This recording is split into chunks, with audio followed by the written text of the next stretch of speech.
सकल विश्वना नाथ हे प्रभु, शरणे आवियो आबाळता हरो।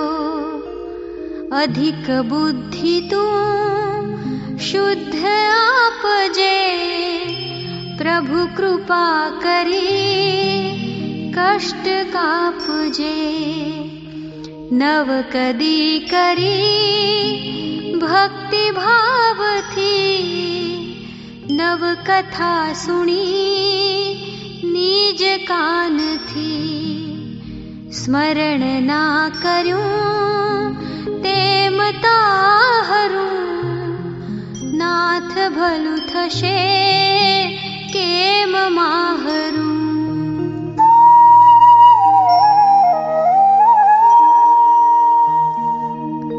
बहु बहु कुड़ा कर्म में किधा, धन धुति करी पार का लिधा। गरीब रंकने दुख आपिया, तरु सुधर्मना देह कापिया। अधिक लोभनी लालचे फसी, फिकर ना धरी चित्त मा कशी।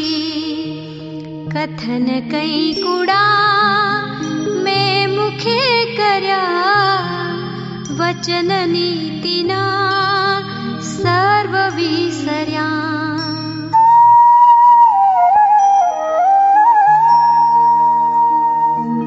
करवडे कदी धर्म ना कर्या, पण अधर्मना कोथळा भर्या। जगतनाथ हूँ डर्यो नहीं जरे, अनेक पाप में संसार मां कर्या। चरण थी कदी चाली ना गयो, प्रभु सुपंथ मां दूर तो रह्यो।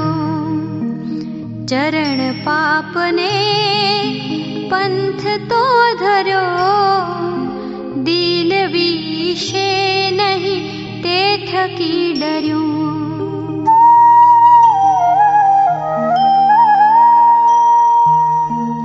छल प्रपंचने धूर्त काम मां, नव कदी मुकी ओ छप हाम मां। अधम जातनो प्राणी हूँ खरो, प्रभु तू थी रह्यो सर्वदा परो। कर गमे तने जे प्रभु हवे, अहीं बळूं छूं पाप संताप मां।